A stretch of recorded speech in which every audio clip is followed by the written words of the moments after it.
Michael McDowell, congratulations on the new personal services agreement with Famous Toastery. Yeah, it's cool. And thanks for having us come out here because the food was great. Yeah. The coffee is excellent. And they're saying that this deal sparked because you're an actual customer. Yeah, so I like it when things happen like that where it's organic, but you know, my kids going to preschool, there was a toast right across the street. And so when we dropped them off, we'd go, my wife and I, and hang out, or we'd go early and pick them up and go have breakfast before the day started. So we had been going for over 10 years, and I told my wife, like, when this was coming together, I'm like, I don't know if we'll break even. I think Famous Toastery is still ahead on this deal because I have been here so many times. We probably come 3 or 4 times a week, but it's our favorite place. And location in Mooresville, location in Davison, Huntersville, Concord. So we've kind of bounced to all of them. And yeah, so it's fun to put things together that are easy to support, easy to be a part of, because we're already doing it. And so it's fun to make it official. Yeah, and so they've got, I think, like 26 locations across the country now. I think South Carolina, Virginia, they've kind of worked into. They're working kind of their way down to Florida, it looks like. Looks like they've got like plans to get to 40 locations, something like that. Are we gonna have like little McDowell setups across the country as the country schedule goes on? I hope so. That'll be our next conversation, is some franchise options. But yeah, it's you know, just like anything, you start out kind of locally, small family, and start to grow and build just like they're doing. So you know, it's good to have, you know, partners, and it's fun to do it with people that you want to do it with. And so it's been fun to put it together. Now, obviously, your career started off starting parking, and you were just hopeful to get an opportunity where you could run a full race. You start running full races, and then you get an opportunity to win a race at Daytona. You win the Daytona 500. Obviously, COVID was happening. You couldn't even celebrate with your family in Victory Lane. So you're like, man, do I ever get back there? And then you win the Indianapolis Road Course this year, get to celebrate with everybody. Yeah. What a wild turn of events your career has been, right? Yeah, it's been crazy. I mean, it's not how I planned it.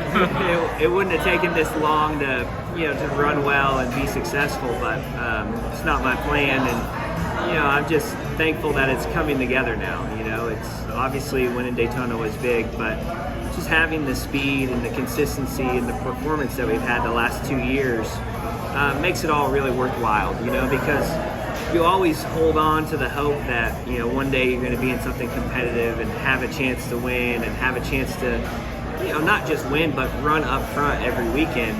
And, you know, it's still not where we want to be, but we're a lot closer to that goal than we were a few years ago. So it's been a tough journey. It's been a fun journey, but yeah, I'm super thankful to be in the spot that I'm in right now. Definitely. Now, Daytona put you on the map, but how have things changed since that Indianapolis win? Yeah, I think that Indy was more of a solidifying our position in the sport and just verifying, you know, that it isn't a fluke for us. You know, we're not a one and done. And I think that we've shown that consistency the last 2 years. But the bottom line is until you win, until you execute, until you do it, it doesn't matter, right? We've been close. We've had top fives. I mean, last year we had, you know, I think 15 top 10s, and this year we're, you know, a lot of top 10s and top 5s, but until you get over that hump and win a race, people still don't take you super seriously. So it's been great. It's been great for our team and for our partners, and you know, we sort of always knew or have known that we're close. So to finally do it just gives everybody a lot of confidence. And does this show that how difficult this sport is? Because a guy like you, who's just clinging on, just hoping to make it to an opportunity, was capable of wins this entire time.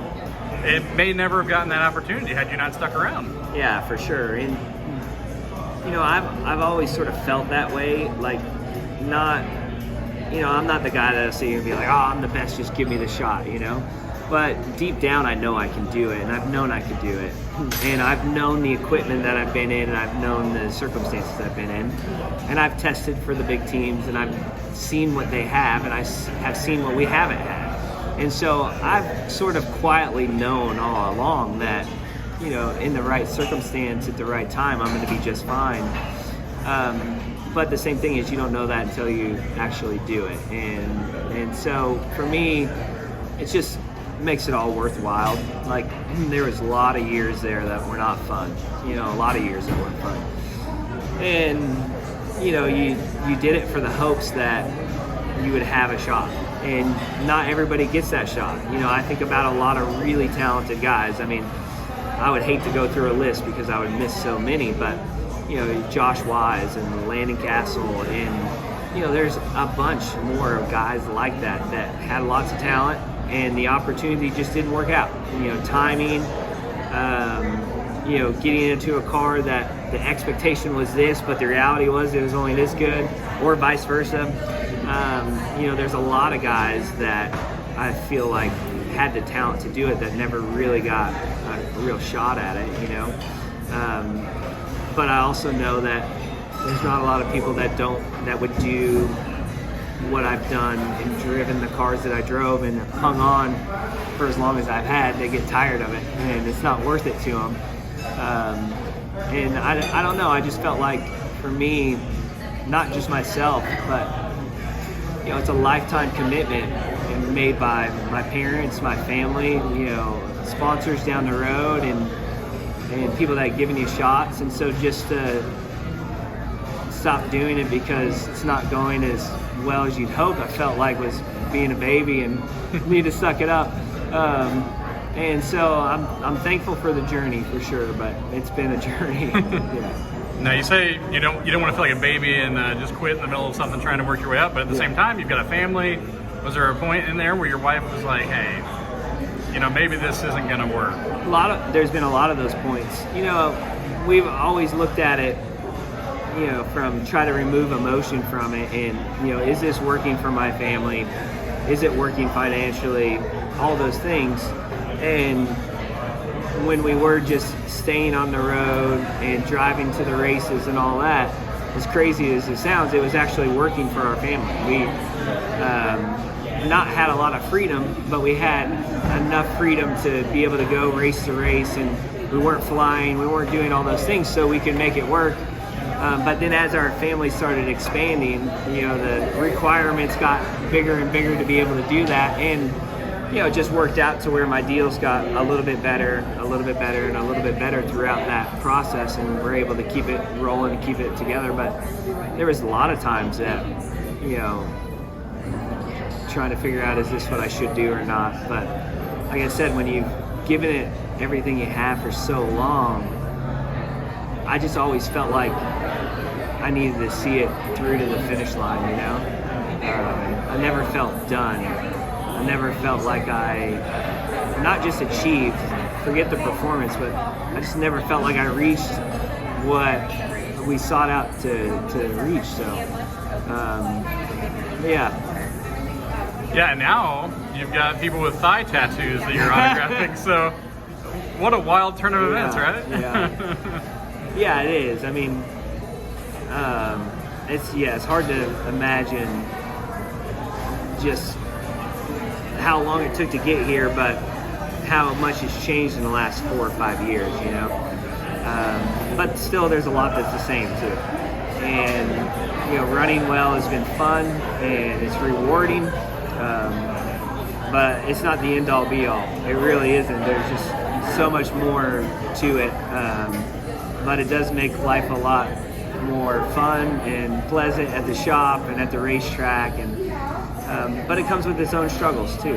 And so, you know, it's just keeping good perspective is important. And I've been fortunate to have both sides of it, right? Of real big disappointments and not having the results to winning the biggest races. And how nerve-wracking is it in these kind of situations where you've got an autograph session here at Famous Toastery and you're just kind of hoping that people show up, you know, right? Yeah. How pumped were you to see that line out there? I mean, that was pretty wild. Awesome. Yeah, it's been good. You know, I think that one is even before the wins, I've always had a lot of loyal fans that have been on the journey with me, and we know that it hasn't been really fun for them, but I have a lot of loyal fans, and I think a lot of that comes from, you know, two things. People respect the grind, and then also too, like, it's easy to pull for the underdog, right? And I feel like I've kind of been that throughout the years.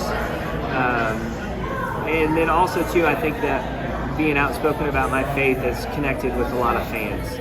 And so all those things, and then finally having success and running well, I think has made it fun for everyone.